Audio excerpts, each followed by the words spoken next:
Génesis, ayer y hoy,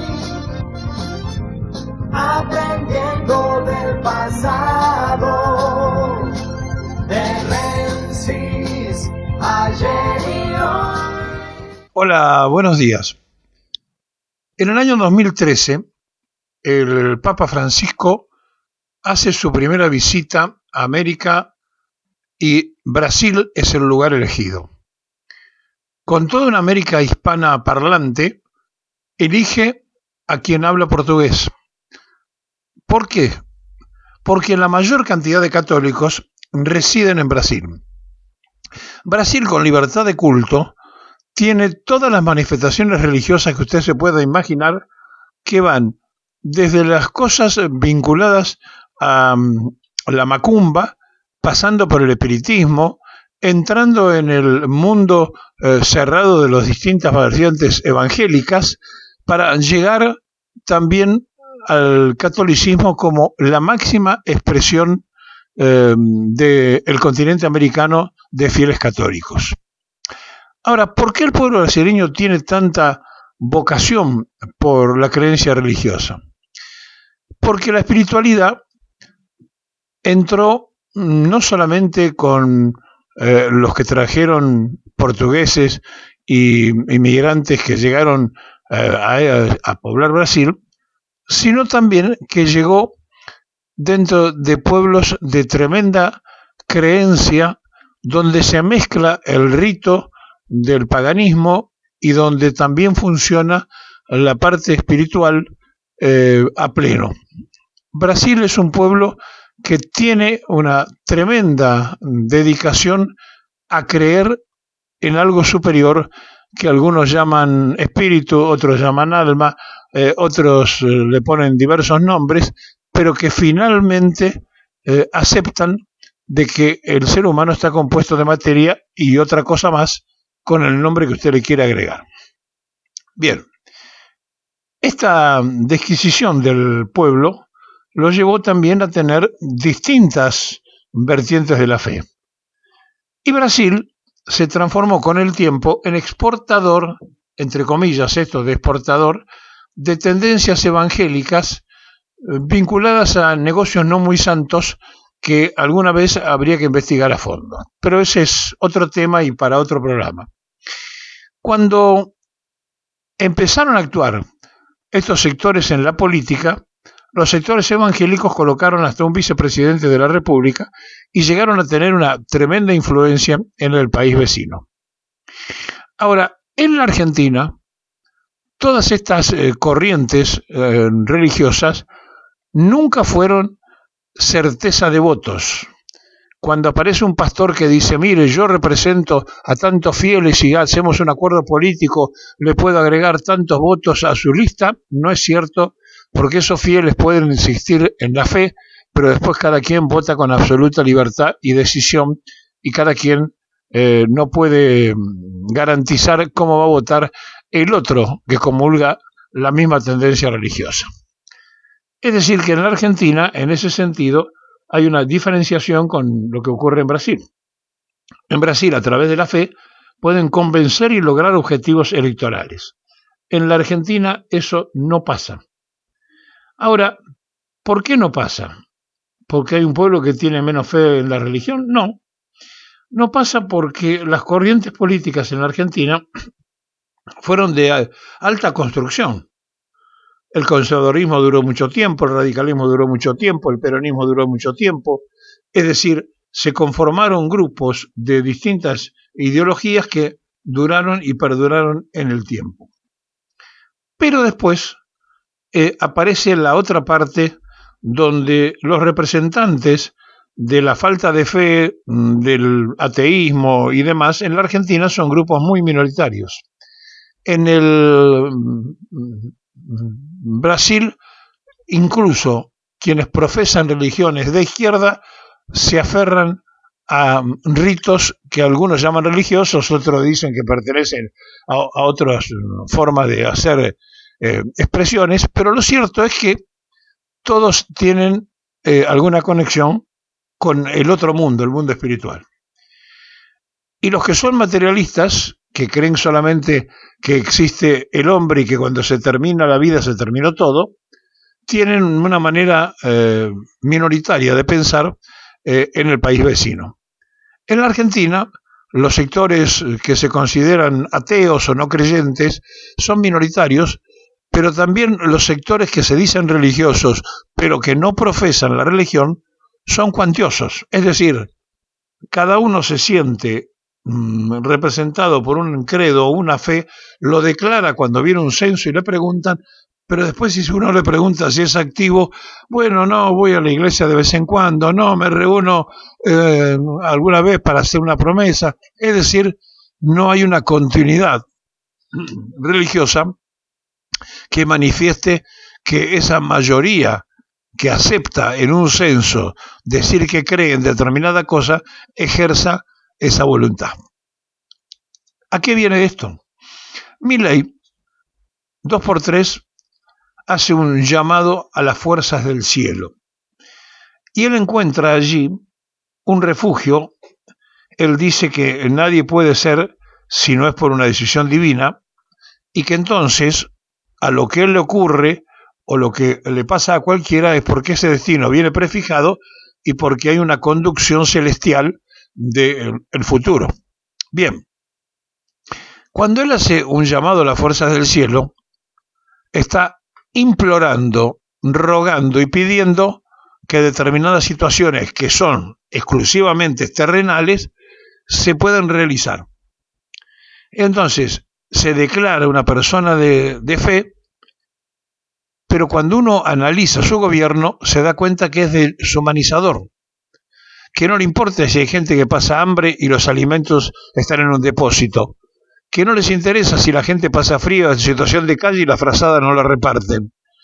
Es decir, situaciones que van vinculadas directamente a la sensibilidad humana parecen pasar muy lejos de la Casa Rosada o de Olivos, y entonces uno se pone a analizar y a medir si se puede tener un corazón decidido a que la economía y el mercado sean el centro de la vida y en un momento determinado pedirle a las fuerzas del cielo, como dice Milei, para referirse a lo que él cree.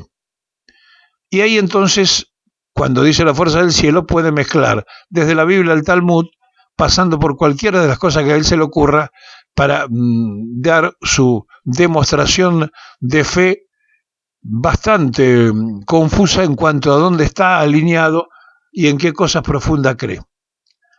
La mediunidad, que su hermana suele practicar, que busca a través de un desarrollo espiritual, hace que ellos tengan determinadas cosas que no son muy conocidas por el resto de la sociedad, pero que se aferran a una convicción. Están cumpliendo un mandato divino.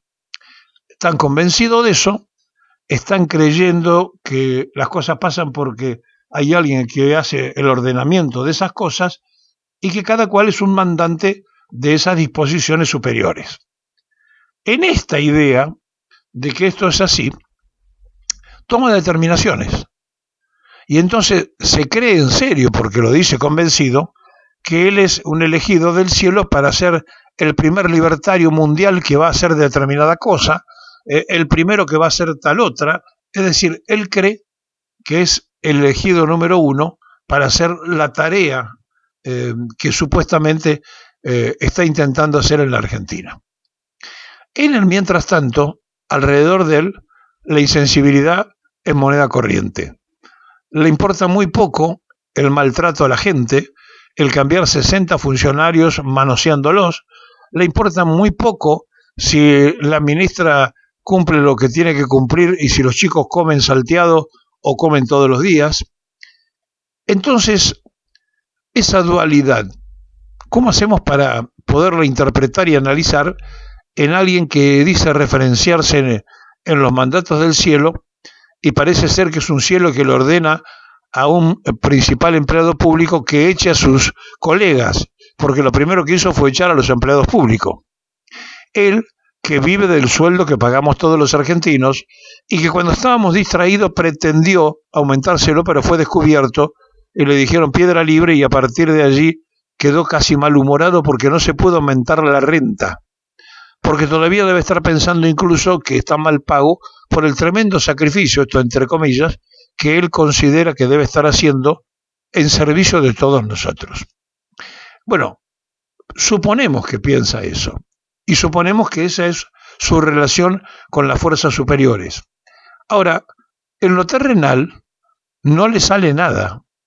Tiene problemas todo el tiempo financiero, él que se la da de economista, tiene problemas todo el tiempo con la economía, y entonces el que dice saber de la finanza y atender y desarrollar proyectos económicos con o sin dinero, se encuentra que está en el medio de un gran naufragio y no sabe dónde está la costa porque está en la mitad. Si va para un lado o para el otro, pero tiene que ir a alguna de las dos orillas para encontrar la costa.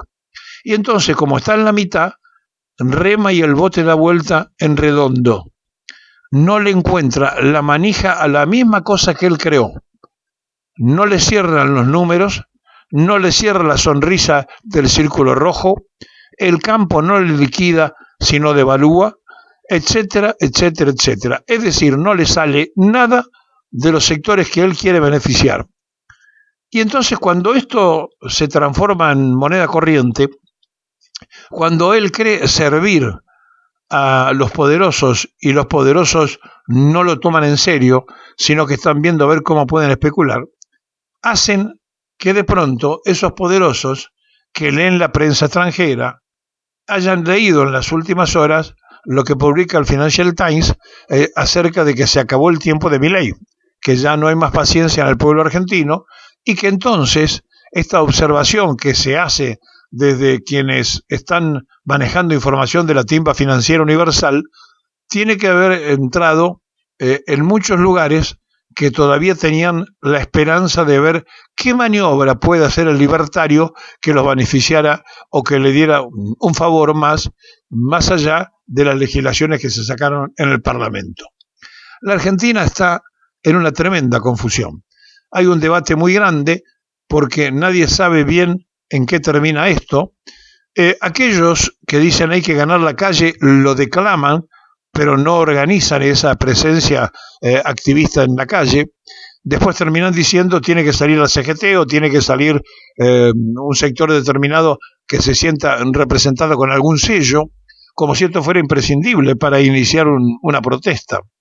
Recuerden ustedes que cuando empezaron a sonar las cacerolas en la Argentina, se empezó la indignación y el primer vecino que salió a tocar una cacerola en la esquina no esperó que lo convocaran, salió y tocó la cacerola. Bueno, esto es lo que a veces no podemos entender de un pueblo que se vive quejando y declamando, pero siempre está esperando que el otro salga y le dé el marco adecuado.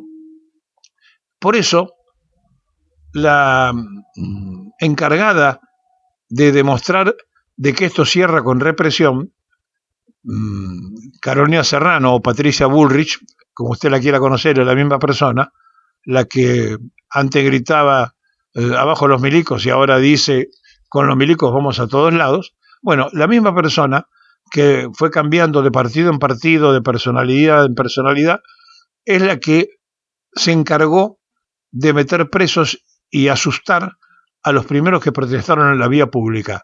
¿Y quieren que le diga algo? Parece que resultó efectivo, porque no volvieron a salir, porque parece que el miedo lo pudo instalar. Entonces la pregunta que nos debemos hacer es si nosotros no somos un libro de queja abierto de protesta nada más, o si de verdad hay una voluntad de cambiar un momento de entrega, un momento que va a costar horrores después recuperar de la soberanía que se va perdiendo, o si simplemente somos quejosos públicos y quedamos allí.